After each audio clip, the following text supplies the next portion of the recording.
Hi, my name is Vrettos, and I want to take you through my performance task results. So to begin, I want to give you a little bit of a context. My school is very diverse amongst diversity with low income and LEP and IEP as well. Languages spoken at home are primarily Polish, Spanish, and Arabic. I teach 7th grade language arts, and it's an 80-minute block. And now to break down my class, I have 28 students within this class analysis for the data, and students have many needs within this class. Please take note of the color coordination, as this will come in handy later on in the data analysis. So 4 students require reading support, 5 have IEPs, 2 are English language learners, 4 have behavioral interventions, and 9 are exceptionally high with their MAP scores.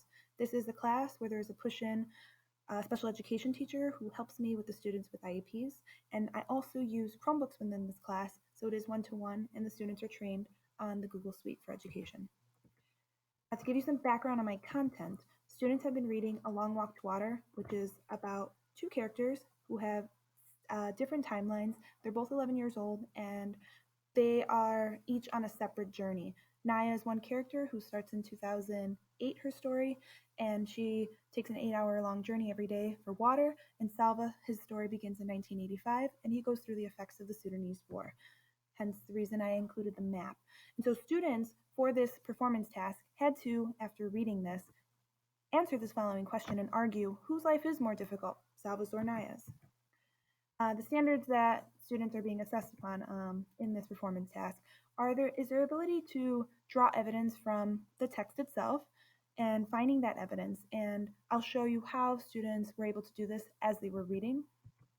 Another standard that they are obviously being assessed on is their ability to write that argument and to support their claims with clear reasons and relevant evidence, which the ICANN statements breaks that standard down.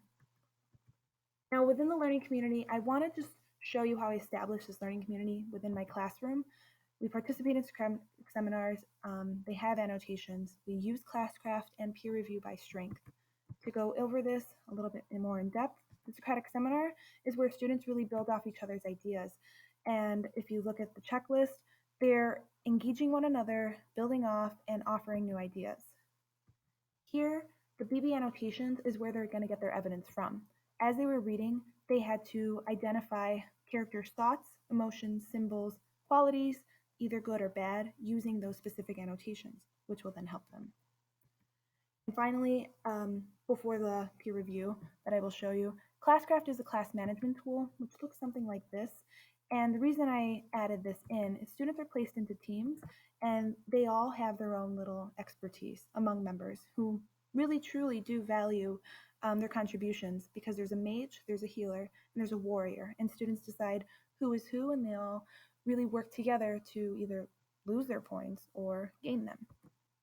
And finally, for the peer review, students are experts within one of the 4 categories, and they only check that specific piece to then contribute to the overall expectation of the peer review process.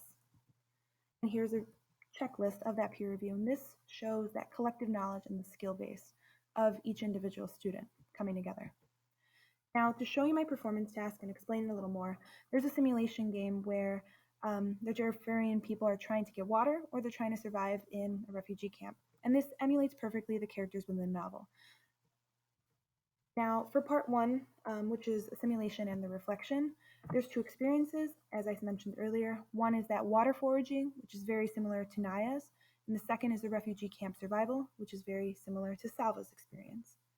Here is a link to the simulation activity, and you can take note when you start your experience, there are characters and different experiences that match those characters from our novel. Now, the part 2 is the thing that really is analyzed in this data sample. Using what they've learned from the simulation and their notes from class, their annotations, they have to argue whose life is more difficult. Is it Naya or is it Salva's?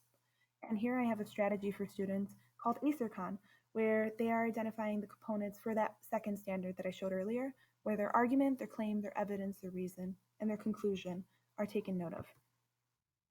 Here I want to show you the performance task. For part 1, students here are listing the pros and the cons of each simulation for each character. They're reflecting and they're relating it to the novel. Here's part 2 of that. And here is where students are filling out that ASERCON, where they are filling out the argument, the claim, the evidence, and the reason. And it repeats itself for this process. Now, for the rubric, to better understand exactly what I was looking for, you need to take note of there was a change at the bottom of the rubric because as I was grading the performance task, I noticed I left out the reason, which is that explanation piece of the evidence. So originally, there was the argument, the claim, the evidence, and the evidence, with it repeating itself for the counterclaim and the evidence and the evidence. However, at the very bottom, I added a section here, and excuse the oops, sorry about that. But I added a section here for how students are explaining their evidence. And in this piece, it's very important because they're not going to be as successful on the performance task if they're not able to explain the evidence that they provide to back up their claim. So you can peruse this at your own time, but the rubric is also incorporated in this. Now, to actually look at the results. There's two tabs. One is the data result for the data tab, and the second is the results. So you can click there for the performance task. And as you'll take note, here's the color coordination that I spoke of earlier. It's broken down by student, and then it's broken down by the components within the rubric. So the dark green, which is a number 4, is that they've exceeded. The light green is that they've met. The 2 is they're approaching.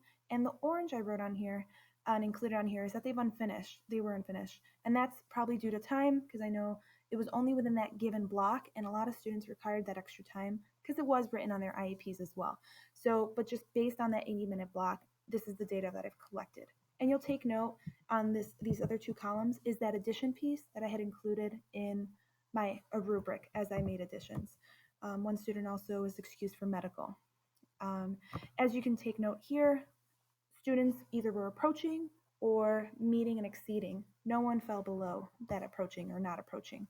And so you could see a lot of green and you see quite a few 2s, which is that approaching piece, but no one is not approaching or very behind. Going back to here, if you take a look at my implications for my results, which I want to bring you back to the results before I go into that. Here I've created a little table for you, and you'll notice that 100% have exceeded for the argument. Every student was able to overall meet that argument piece. For the claim, 14% were approaching, which are students who fell among those student of needs. 6 out of 28 met, and 18 out of 28, or 64%, exceeded. Overall, however, if I take into note of the meet and the exceeds, which is what I do in this dark green column, 86% have overall met. And if we just take a look all the way down in this column, you can note that over 70% of the class has always at least met. And looking back at now the evidence, students are doing a better job of incorporating the evidence, and same with the second evidence that they're finding. Now for the counterclaim, there was a little bit more struggle, and this is where the time piece also came into effect. Before the time really came into effect, where 7 students were unfinished, so I took it out of 21 students just to be more fair to the results, so that's why you'll see changes in number. For that second claim, of the students who did do it, actually for that next evidence, of the students who did do it, they at least 76% exceeded, which is a huge number, and 95% overall met. So the students who are actually having the time to do this, if they were given more time, they probably would have exceeded as well. Same thing with this evidence.